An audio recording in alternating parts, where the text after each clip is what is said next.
पहली कहानी। दोस्तों, बात बहुत समय पहले की बात है। एक निर्धन व्यक्ति राजा के महल में माली का काम करता था। उसने राजमहल के बाग में कई प्रकार के फलों के पेड़ लगाए थे। जो फल पक जाते वो तोड़कर राजा के सामने प्रस्तुत कर देता। कई बार खुश होकर राजा उसे इनाम भी देते। एक बार बाग में आम, अंगूर और नारियल के फल हुए। माली टोकरी लेकर बाग में पहुंचा और सोचने लगा कि आज कौन सा फल महाराज के लिए ले जाऊं। कुछ देर सोचने के बाद उसने अंगूर तोड़ लिए और टोकरी में भरकर राजा के पास पहुंचा। उन दिनों राजा कुछ चिंतित था। उसे गुप्तचर द्वारा सूचना मिली थी कि पड़ोसी राज्य का राजा उस पर आक्रमण की तैयारी में है। वह इस बारे में गहन सोच विचार में डूबा हुआ था। तभी माली उसके पास पहुंचा और चुपचाप उसके सामने टोकरी रखकर कुछ दूर जाकर बैठ गया। राजा मंथन करते करते टोकरी से अंगूर उठाकर खाने लगा। वह आधा अंगूर खाता और आधा फेंक देता, जो माली के ऊपर गिरता। जैसे ही अंगूर माली को लगता, वह कहता, भगवान तू बड़ा दयालु है। सोच विचार में डूबे राजा का ध्यान इस ओर नहीं था कि वह अंगूर माली के ऊपर फेंक रहा है। एक बार फिर उसने अंगूर माली के ऊपर फेंका और माली ने फिर से कहा, भगवान तू बड़ा दयालु है। इस बार राजा का ध्यान माली की ओर चला गया। उसने आश्चर्य से उसे देखा और पूछा, माली, मैं तुम पर झूठे फल फेंक रहा हूं और तुम कह रहे हो भगवान तू बड़ा दयालु है। इसमें भगवान की कैसी दया? माली ने उत्तर दिया, महाराज, आज बाग में 3 तरह के फल थे, आम, अंगूर और नारियल। मैं सोच रहा था कि आपके लिए कौन सा फल लाऊं। भगवान की दया से मेरी बुद्धि में आया कि आपके लिए अंगूर ले चलूं और मैं अंगूर ले आया। यदि मैं आम या नारियल ले आता तो सोचिए मेरा हाल क्या होता। इसलिए मैं कह रहा हूं कि भगवान बड़ा दयालु है। राजा माली का उत्तर सोचने लगा कि वह व्यर्थ में चिंतित है। भगवान की दया से उसे समय रहते पड़ोसी राज्य के राजा के मंसूबों का पता चल गया है। इससे उसे अपने राज्य की रक्षा की तैयारी का पर्याप्त समय मिल गया है। उसने भगवान को धन्यवाद दिया और राज्य की रक्षा की तैयारी में जुट गया। जब युद्ध हुआ तो उसमें उसकी विजय हुई और उसने अपना राज्य बचा लिया। दोस्तों, यह कहानी हमें यह शिक्षा प्रदान करती है कि समय का चक्र ऐसा ही है। कभी अच्छा समय आएगा तो कभी बुरा। अच्छे समय में हम भगवान को धन्यवाद देना भूल जाते हैं और बुरे समय में शिकायत करने लग जाते हैं। जबकि आवश्यकता है कि अच्छे समय के लिए हम भगवान का धन्यवाद करें और बुरे समय के लिए आभार व्यक्त करें कि हमें हर परिस्थितियों का सामना कर मजबूत इंसान बनाने उसने हमारे सामने वे परिस्थितियां उत्पन्न की हैं। छोटी छोटी परेशानियों का सामना करके ही हम बड़ी मुसीबतों का सामना करने योग्य बन पाएंगे। इसलिए जीवन में आने वाली छोटी छोटी समस्याओं से घबराए नहीं। सकारात्मक रहकर समस्या के निवारण के बारे में चिंतन करें, योजना बनाएं और निवारण में जुट जाएं। बुरी परिस्थितियां आपकी दृढ़ता की परीक्षा है। ऐसे समय में टूटे नहीं। ये साबित कर दें कि आप हर परिस्थिति का सामना कर सकते हैं, उससे उबर सकते हैं और जीवन में आगे बढ़ सकते हैं। जीवन की ऊबड़ खाबड़ डगर पर चलकर ही आप दृढ़ और मजबूत इंसान के तौर पर खड़े हो पाएंगे। तो दोस्तों, अब चलिए हमारे दूसरी कहानी की शुरुआत करते हैं। दूसरी कहानी। दोस्तों, नई कहानी की शुरुआत इस प्रकार होती है। दोस्तों, बात बहुत समय पहले की है। एक गांव में 2 बहनें रहा करती थीं, चुरकी और मुर्की। चुरकी सांवली रंग की, साधारण रूप रंग की लड़की थी। वहीं मुर्की गौर वर्ण की बहुत सुंदर लड़की थी। साधारण रूप रंग के कारण चुरकी का विवाह एक गरीब परिवार में हुआ। वहीं मुर्की की सुंदरता पर रीझकर एक अमीर व्यक्ति ने उससे विवाह किया। अपनी सुंदरता का घमंड तो मुर्की को पहले ही से था।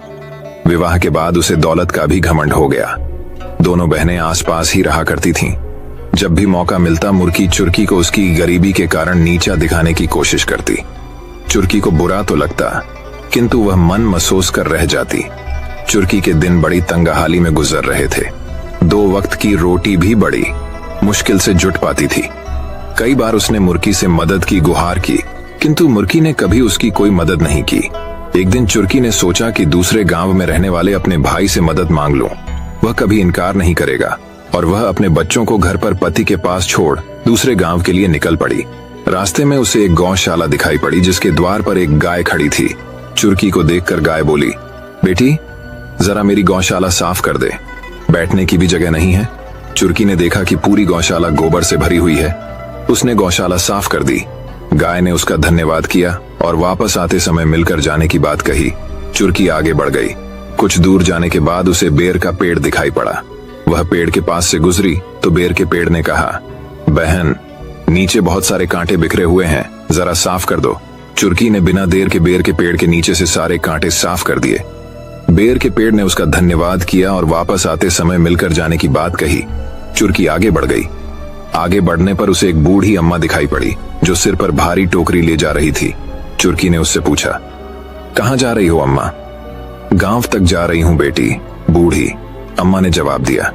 मैं भी गांव जा रही हूँ, लाओ अपनी टोकरी मुझे दे दो, चुरकी ने कहा और बूढ़ी अम्मा के सिर से टोकरी ले ली। दोनों साथ साथ गांव पहुंची। चुरकी ने बूढ़ी अम्मा के घर तक टोकरी छोड़ी और अपने भाई के घर पहुंच गई। मगर उस समय भाई घर पर नहीं था। वह अपनी भाभी से मिली और उसे अपने घर के हालात बताकर मदद की गुहार लगाई। भाभी ने उसे घर से भगा दिया। दुखी होकर वह अपने गांव वापस लौटने लगी। रास्ते में उसी बूढ़ी अम्मा का घर पड़ा। बूढ़ी अम्मा ने उसे अपने घर बुलाया और कुछ खाने को दिया, फिर अपनी टोकरी देकर विदा कर दिया। रास्ते में चुरकी ने टोकरी पर ढका कपड़ा हटाया तो हैरान रह गई। टोकरी सोने चांदी से भरी थी। वह चलते चलते बेर के पेड़ के पास पहुंची।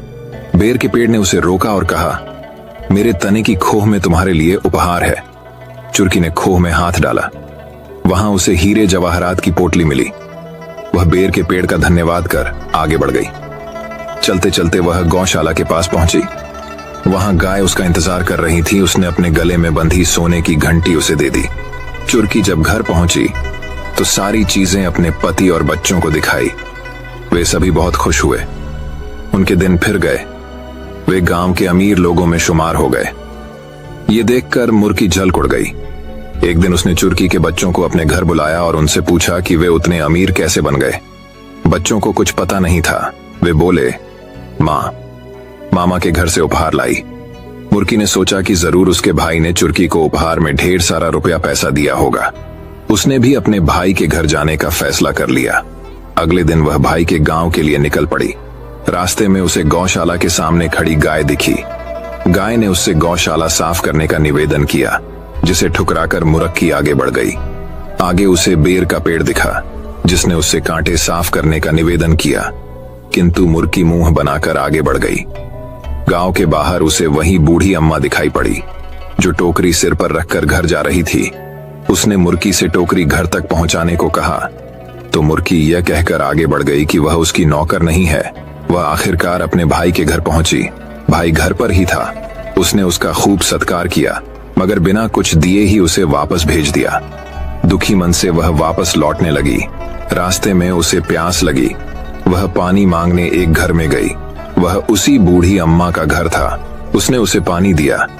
पानी पीते ही मुर्की का मुंह कड़वा हो गया। वह वहां से निकल गई। रास्ते में उसे बेर का पेड़ दिखा, तो उसने सोचा कि बेर खाकर अपने मुंह का स्वाद ठीक कर लूं। वह बेर तोड़ने के लिए आगे बढ़ी तो उसके पैर में कांटे चुभ गए। उसके पैर लहूलुहान हो गए।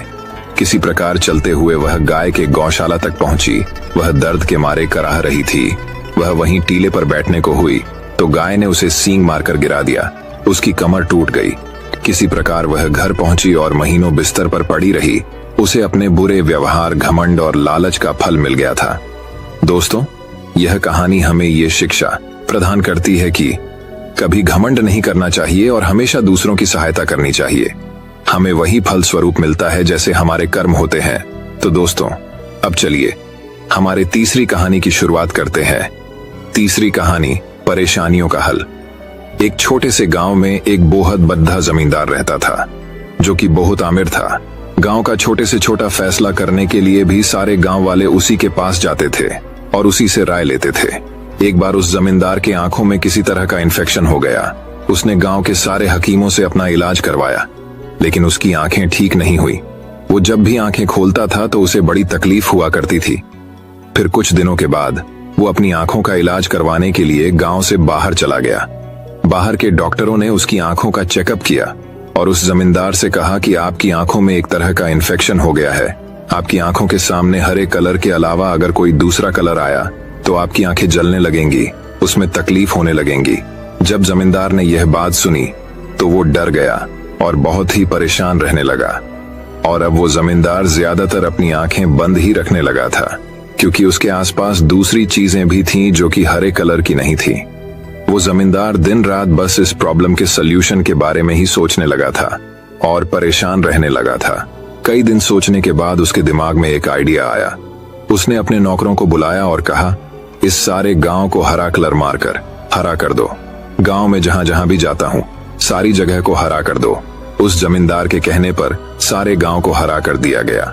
लेकिन इतना सब कुछ करने के बाद भी कुछ चीजें ऐसी थीं जिसे वो हरा नहीं कर सकता था। जैसे कि आसमान जो हमेशा नीला रहता है, उसके शरीर का कलर, रोटी का कलर, और भी बहुत सी चीजें ऐसी थीं जिसे वो हरा नहीं कर सकता था। एक दिन एक लड़का उस गांवों से गुजर रहा था। जब उस लड़के ने देखा कि उस गांव में सारी चीजें हरे कलर की है, तो उस लड़के ने वहां के कुछ गांव वालों से पूछा, यहाँ सब हरे कलर का क्यों है? तो गांव वालों ने उससे कहा कि हमारे गांव में एक जमींदार हैं जिनके आंखों में इन्फेक्शन हो गया है, और वो हरे कलर के अलावा अगर कोई दूसरा कलर देखते हैं तो उनकी आंखें जलने लगती हैं। ये सुनने के बाद वो लड्डू डैश का उस जमींदार के घर गया और जमींदार से बात की। उसने कहा, आपने अपने आंखों की वजह से सारे गांव को हरा कर दिया है। इस प्रॉब्लम का सलूशन तो बहुत ही सिंपल था। आप एक हरे कलर का चश्मा लगा लीजिए जिससे आपको सारी दुनिया हरी दिखेगी। दोस्तों, हमें इस कहानी से ये सीखने को मिलता है, कई बार हमारे प्रॉब्लम का सलूशन बहुत ही छोटा सा और बहुत ही छोटा होता है, लेकिन हम उस प्रॉब्लम के बारे में सोच सोच कर उस प्रॉब्लम को इतना बड़ा कर देते हैं, फिर जहां से कोई सलूशन नजर नहीं आता है। तो दोस्तों, अब चलिए हमारे चौथी कहानी की शुरुआत करते हैं। चौथी कहानी, सही समय। एक बार एक आदमी ने मेंढक को पकड़कर एक बर्तन में डाल दिया। फिर उस आदमी ने बर्तन के अंदर थोड़ा सा पानी डाल दिया। बर्तन इतना बड़ा भी नहीं था कि मेंढक उसे छलांग ना मार सके, लेकिन उस मेंढक ने ऐसा नहीं किया। फिर उस आदमी ने बर्तन को स्टोव पर रख दिया और बर्तन के नीचे आग लगा दी। फिर धीरे धीरे बर्तन के अंदर का पानी गर्म होने लगा। उस बर्तन के अंदर जो मेंढक था वह पानी के टेम्परेचर के हिसाब से खुद को एडजस्ट कर रहा था अपनी एनर्जी से। पानी का टेम्परेचर धीरे धीरे बढ़ने लगा, मतलब कि धीरे धीरे और भी ज्यादा गर्म होने लगा, और मेंढक अभी भी अपनी एनर्जी का इस्तेमाल करते हुए टेम्परेचर के हिसाब से अपने बॉडी को एडजस्ट कर रहा था। अब एक समय ऐसा आया कि वह पानी बहुत ही ज्यादा गर्म हो चुका था और मेंढक की सारी एनर्जी भी खत्म हो चुकी थी, और अब वह मेंढक चाह के भी बर्तन से बाहर नहीं निकल सकता था और उस बर्तन से छलांग नहीं मार सकता था, क्योंकि उसके अंदर अब उतनी एनर्जी ही नहीं बची थी कि वह छलांग मारकर वह बर्तन से बाहर निकल आए, क्योंकि उसने अपनी सारी एनर्जी शुरुआत में ही पानी के टेम्परेचर के साथ एडजस्ट करने में लगा दी थी। और अब उस मेंढक के अंदर कुछ भी एनर्जी नहीं बची थी, जिसकी वजह से वह मेंढक उसी पानी में ही मर गया। इस कहानी से हमें यह सीख मिलती है कि अगर वह मेंढक चाहता तो शुरुआत में ही छलांग मारकर उस बर्तन से बाहर आ सकता था, क्योंकि बर्तन ज्यादा बाद भी नहीं था, लेकिन उसने ऐसा नहीं किया। उसने अपनी सारी एनर्जी एक ही जगह पर लगा दी थी, पानी के टेम्परेचर के साथ खुद को एडजस्ट करने में।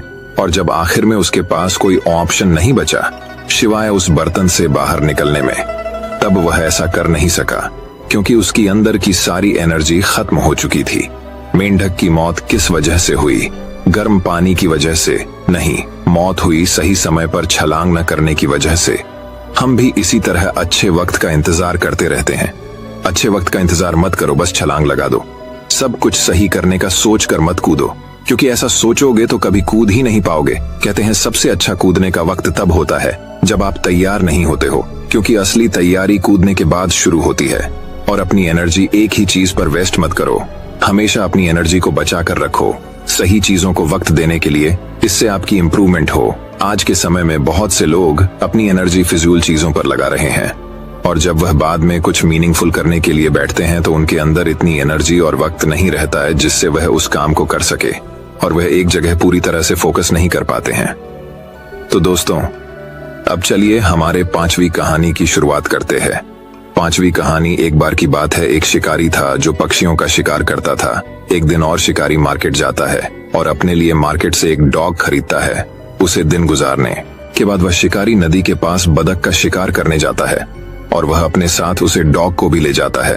वह जब घात लगाकर बतख के शिकार के लिए बैठा होता है, तभी वह देखता है कि उसका जो डॉग था वह पानी के ऊपर चल रहा था।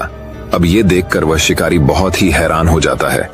वह सोच में पड़ जाता है कि यह डॉग पानी के ऊपर कैसे चल पा रहा है। ये देखकर वह शिकारी हैरान हुआ और साथ ही साथ बहुत खुश भी हो जाता है। उसने सोचा, जब मैं इस डॉग को अपने दोस्त को दिखाऊंगा तब वह भी हैरान हो जाएगा। और मैं उसका चेहरे का रिएक्शन देखूंगा। तो एक दिन उस शिकारी ने अपने दोस्त को भी नदी के पास बत्तख का शिकार करने के लिए बुलाया। उस शिकारी ने अपने डॉग से बहुत सारी बत्तखों का शिकार किया, क्योंकि वह डॉग पानी के ऊपर चल सकता था। जब उस शिकारी के दोस्त ने इस डॉग को पानी के ऊपर चलते हुए देखा, तब उसने कुछ भी नहीं कहा और ना ही उसे कोई हैरानी हुई। वह बिल्कुल ही चुप रहा। शिकारी अपने दोस्त का रिएक्शन देखना चाहता था, लेकिन ऐसा कुछ भी नहीं हुआ। शिकारी बतख का शिकार करने के बाद शिकारी और उसका दोस्त जब घर गए, तो शिकारी ने अपने दोस्त से पूछा, क्या तुमने मेरे डॉग में कुछ अलग चीज देखी? शिकारी के दोस्त ने कहा कि हाँ, मैंने तुम्हारे डॉग में एक अलग चीज तो देखी है। शिकारी ने उससे पूछा कि कौन सी चीज देखी? उसके दोस्त ने उसकी तरफ देखकर जवाब दिया और कहा कि मैंने देखा कि तुम्हारे डॉग को तैरना नहीं आता है और वह कभी तैरना सीख भी नहीं सकता है। ये तुम्हारे डॉग में बहुत बड़ी कमी है। इस कहानी से मैं बहुत बड़ी सीख मिलती है, और वह यह है कि आप इस दुनिया में कुछ भी कर लो, कितना भी बेहतर कर लो, कितना भी अलग कर लो, लेकिन लोग कोई ना कोई कमी तो निकाल ही लेते हैं। इतिहास में बहुत से ऐसे महान लोग गुजरे हैं जिन्होंने बहुत अलग और बहुत बेहतर काम किया है, लेकिन आज भी कुछ लोग उन्हें गालियां देते हैं और उनमें कमियां निकालते हैं। तो लोगों की बातों पर ज्यादा ध्यान मत दो, क्योंकि आप उनको कितना भी बेहतर खाना पकाकर खिला दो, वह अलग से नमक जरूर मांगेंगे और खाने के बाद भी उस खाने में 100 तरह की खामियों और कमी निकलेंगे। जरूर, अगर आपको जिंदगी में आगे बढ़ना है तो ये मत देखो कि लोग क्या कहते हैं। अगर आप सबकी सुनने लगोगे तो फिर आप अपनी कब सुनोगे? तो अगर आप इस कहानी को और भी लोगों तक पहुंचाना चाहते हैं तो इस स्टोरी को दूसरे लोगों तक शेयर करिए। अगर आपको इससे कुछ सीखने को मिला हो तो हमें कमेंट में जरूर बताइए। तो दोस्तों, अब चलिए हमारे छठी कहानी की शुरुआत करते हैं। छठी कहानी। एक वक्त की बात है। एक बार एक स्कूल में नए सर आए हुए थे। वह सर किसी भी चीज को बहुत ही इंटरेस्टिंग तरीके से पढ़ाते और समझते थे। तो एक बार वह सर क्लास के अंदर आते हैं। वह क्लास स्टूडेंट से पूरी भरी हुई थी। सर के हाथ में एक बड़ा सा जार था। उस जार को देखकर स्टूडेंट्स को कुछ समझ नहीं आया। सर ने उस जार को एक टेबल पर रख दिया और अपने बैग से कुछ बड़े पत्थरों को निकाला और उन पत्थरों को उस बड़े से जार के अंदर डालना शुरू कर दिया। उन्होंने उस जार के ऊपर तक उन पत्थरों को डाल दिया था। अब उस जार के अंदर एक भी पत्थर नहीं जा सकता था। फिर सर ने सारी स्टूडेंट की तरफ देखकर उनसे पूछा कि क्या यह जार पूरा भर चुका है? सारे बच्चों ने सर की तरफ देखकर कहा, हाँ, यह जार पूरा भर चुका है। बच्चों का यह जवाब सुनने के बाद सर ने अपने बैग से कुछ छोटे छोटे कंकरियों को निकाला और उस जार के अंदर उन छोटे कंकरियों को डालने लगे। वो एक हाथ से जार में कंकरियों को डाल रहे थे और एक हाथ से जार को हिला रहे थे ताकि कंकरियां उस जार के अंदर अपनी जगह बना लें। अब उस जार के अंदर बड़े पत्थरों के बीच में जो गैप था, छोटे कंकरियों ने गैप के अंदर जगह बना ली थी।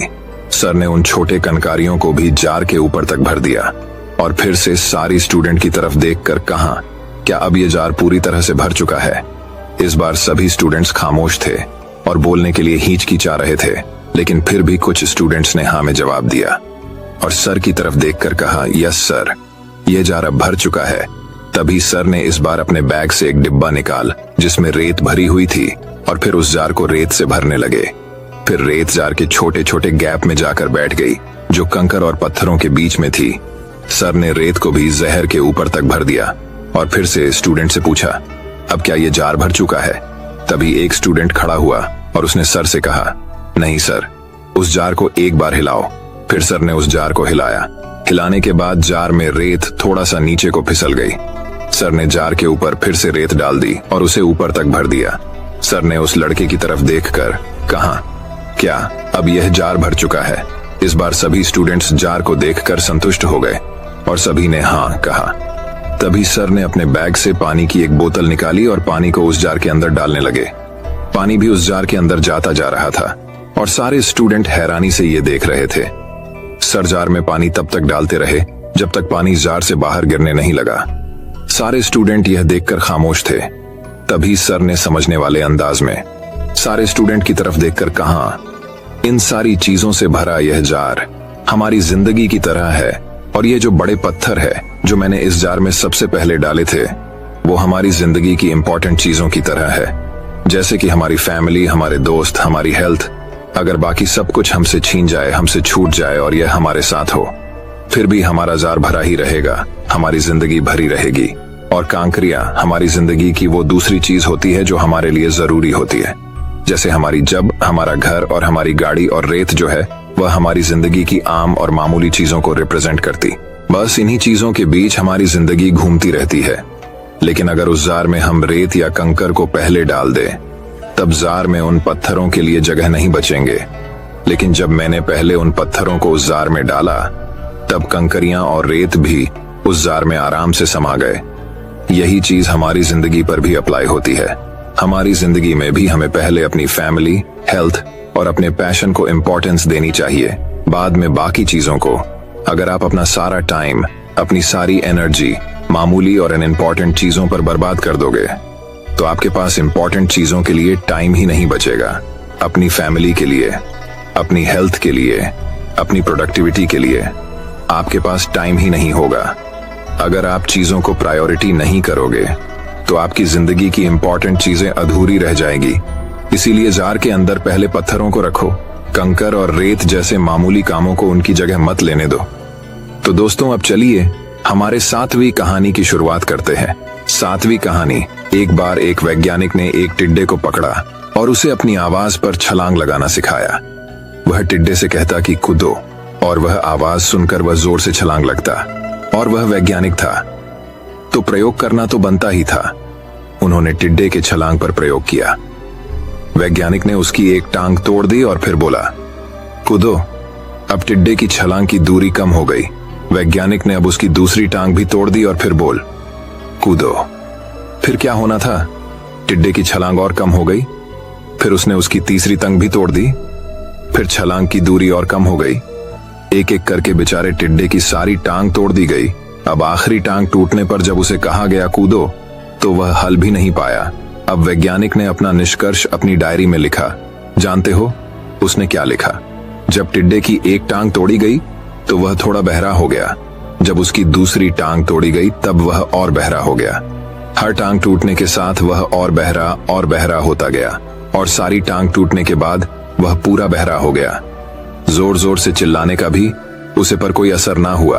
वह तो अपनी जगह से हिला तक नहीं। छलांग लगाना तो दूर की बात थी।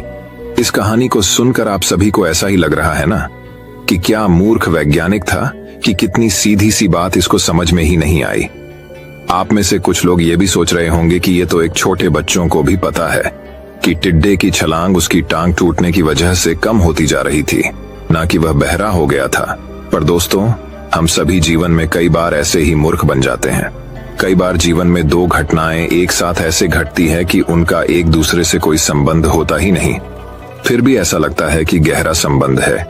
कभी कभी दिखाता कुछ और है, हमें समझ कुछ और आता है, और वास्तव में होता कुछ और है। इसीलिए अगर आपको पछताना नहीं है, तो अपनी लाइफ में जल्दबाजी में कोई फैसला ना ले। हमेशा समझ बूझ का इस्तेमाल करें, सावधानी बरतें, नतीजा सोच समझ कर ही निकालें। तो दोस्तों, अब चलिए हमारे 8वीं कहानी की शुरुआत करते हैं। 8वीं कहानी। यह कहानी है एक लड़के की जिसको शक्कर खाने की बुरी आदत थी। बस दिन रात शक्कर ही खाया करता था, और उसके शक्कर खाने की वजह से उसकी माँ बहुत परेशान रहती, क्योंकि कोई चीज अगर ज्यादा भी हो जाए तो उसके भी साइड इफेक्ट होते हैं। तो इस बात को लेकर उसकी माँ परेशान रहती थी और उस लड़के को बार बार शक्कर खाने के लिए मना करती थी। लेकिन वह लड़का अपनी माँ की बात नहीं सुनता था। तो उसी गांव में एक बाबा जी रहते थे जिनको लड़का बहुत मानता था और उनकी हर एक बात मानता था।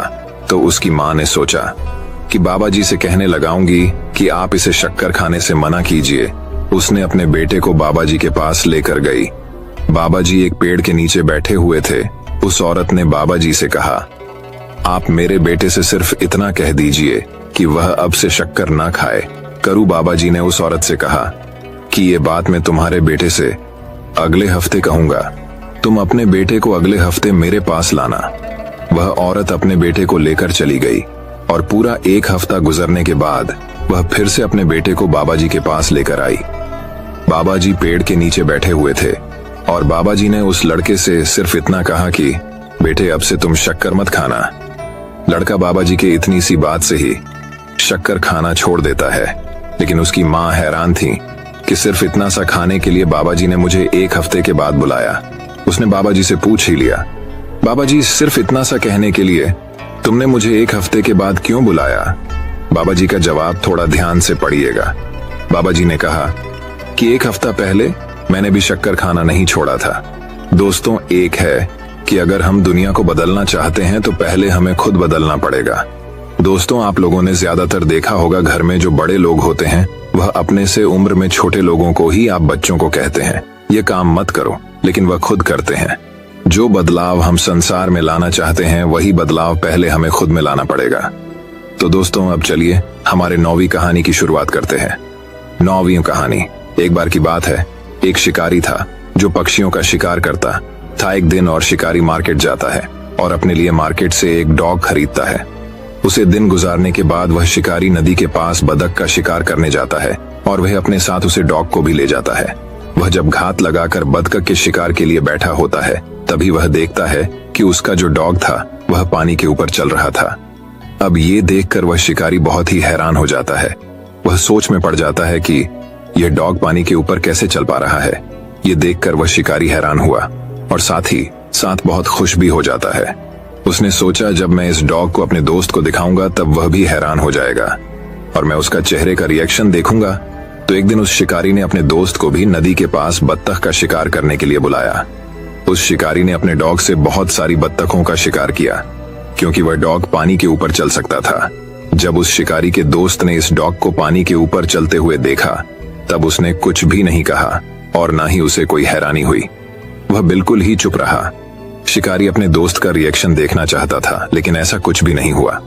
शिकारी बतख का शिकार करने के बाद शिकारी और उसका दोस्त जब घर गए तो शिकारी ने अपने दोस्त से पूछा, क्या तुमने मेरे डॉग में कुछ अलग चीज देखी? शिकारी के दोस्त ने कहा कि हाँ, मैंने तुम्हारे डॉग में एक अलग चीज तो देखी है। शिकारी ने उससे पूछा कि कौन सी चीज देखी? उसके दोस्त ने उसकी तरफ देखकर जवाब दिया और कहा कि मैंने देखा कि तुम्हारे डॉग को तैरना नहीं आता है और वह कभी तैरना सीख भी नहीं सकता है। ये तुम्हारे डॉग में बहुत बड़ी कमी है। इस कहानी से मैं बहुत बड़ी सीख मिलती है और वह ये है कि आप इस दुनिया में कुछ भी कर लो, कितना भी बेहतर कर लो, कितना भी अलग कर लो, लेकिन लोग कोई ना कोई कमी तो निकाल ही लेते हैं। इतिहास में बहुत से ऐसे महान लोग गुजरे हैं जिन्होंने बहुत अलग और बहुत बेहतर काम किया है, लेकिन आज भी कुछ लोग उन्हें गालियां देते हैं और उनमें कमियां निकालते हैं। तो लोगों की बातों पर ज्यादा ध्यान मत दो, क्योंकि आप उनको कितना भी बेहतर खाना पकाकर खिला दो, वह अलग से नमक जरूर मांगेंगे और खाने के बाद भी उस खाने में 100 तरह की खामियों और कमी निकलेंगे। जरूर, अगर आपको जिंदगी में आगे बढ़ना है तो यह मत देखो कि लोग क्या कहते हैं। अगर आप सबकी सुनने लगोगे तो फिर आप अपनी कब सुनोगे। तो दोस्तों, अब चलिए हमारे 10वीं कहानी की शुरुआत करते हैं। 10वीं कहानी। एक वक्त की बात है, एक बार एक स्कूल में नए सर आए हुए थे। वह सर किसी भी चीज को बहुत ही इंटरेस्टिंग तरीके से पढ़ाते और समझते थे। तो एक बार वह सर क्लास के अंदर आते हैं। वह क्लास स्टूडेंट से पूरी भरी हुई थी। सर के हाथ में एक बड़ा सा जार था। उस जार को देखकर स्टूडेंट्स को कुछ समझ नहीं आया। सर ने उस जार को एक टेबल पर रख दिया और अपने बैग से कुछ बड़े पत्थरों को निकाला और उन पत्थरों को उस बड़े से जार के अंदर डालना शुरू कर दिया। उन्होंने उस जार के ऊपर तक उन पत्थरों को डाल दिया था। अब उस जार के अंदर एक भी पत्थर नहीं जा सकता था। फिर सर ने सारी स्टूडेंट की तरफ देखकर उनसे पूछा कि क्या यह जार पूरा भर चुका है? सारे बच्चों ने सर की तरफ देखकर कहा, हाँ, यह जार पूरा भर चुका है।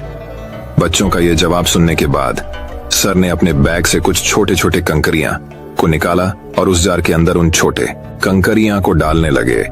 वो एक हाथ से जार में कंकरियां को डाल रहे थे और एक हाथ से जार को हिला रहे थे ताकि कंकरियां उस जार के अंदर अपनी जगह बना लें। अब उस जार के अंदर बड़े पत्थरों के बीच में जो गैप था, छोटे कंकरियां ने गैप के अंदर जगह बना ली थी। सर ने उन छोटे कंकरियां को भी जार के ऊपर तक भर दिया और फिर से सारी स्टूडेंट की तरफ देखकर कहा, क्या अब ये जार पूरी तरह से भर चुका है? इस बार सभी स्टूडेंट्स खामोश थे और बोलने के लिए हिचकिचा रहे थे, लेकिन फिर भी कुछ स्टूडेंट्स ने हाँ में जवाब दिया और सर की तरफ देखकर कहा, यस सर, ये जार अब भर चुका है। तभी सर ने इस बार अपने बैग से एक डिब्बा निकाल जिसमें रेत भरी हुई थी और फिर उस जार को रेत से भरने लगे। फिर रेत जार के छोटे छोटे गैप में जाकर बैठ गई जो कंकर और पत्थरों के बीच में थी।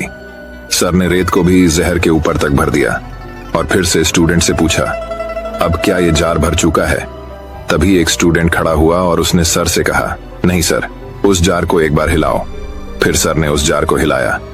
हिलाने के बाद जार में रेत थोड़ा सा नीचे को फिसल गई।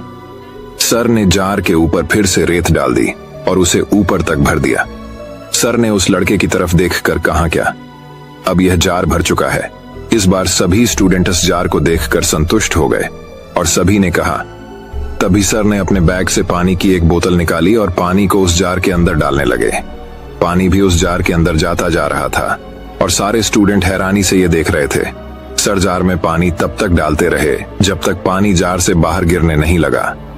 सारे स्टूडेंट ये देखकर खामोश थे। तभी सर ने समझने वाले अंदाज में सारे स्टूडेंट की तरफ देखकर कहा, इन सारी चीजों से भरा ये जार हमारी जिंदगी की तरह है, और ये जो बड़े पत्थर है जो मैंने इस जार में सबसे पहले डाले थे, वो हमारी जिंदगी की इंपॉर्टेंट चीजों की तरह है, जैसे कि हमारी फैमिली, हमारे दोस्त, हमारी हेल्थ। अगर बाकी सब कुछ हमसे छीन जाए, हमसे छूट जाए और ये हमारे साथ हो, फिर भी हमारा जार भरा ही रहेगा, हमारी जिंदगी भरी रहेगी। और कांकरियां हमारी जिंदगी की वो दूसरी चीज होती है जो हमारे लिए जरूरी होती है। जैसे हमारी जब हमारा घर और हमारी गाड़ी, और रेत जो है वह हमारी जिंदगी की आम और मामूली चीजों को रिप्रेजेंट करती है। बस इन्हीं चीजों के बीच हमारी जिंदगी घूमती रहती है। लेकिन अगर उस जार में हम रेत या कंकर को पहले डाल दें, तब जार में उन पत्थरों के लिए जगह नहीं बचेंगे। लेकिन जब मैंने पहले उन पत्थरों को उस जार में डाला, तब कंकरियां और रेत भी उस जार में आराम से समा गए। दोस्तों, मैं उम्मीद करता हूं कि यह कहानी सुनने से आपके जीवन में अच्छे बदलाव आए होंगे।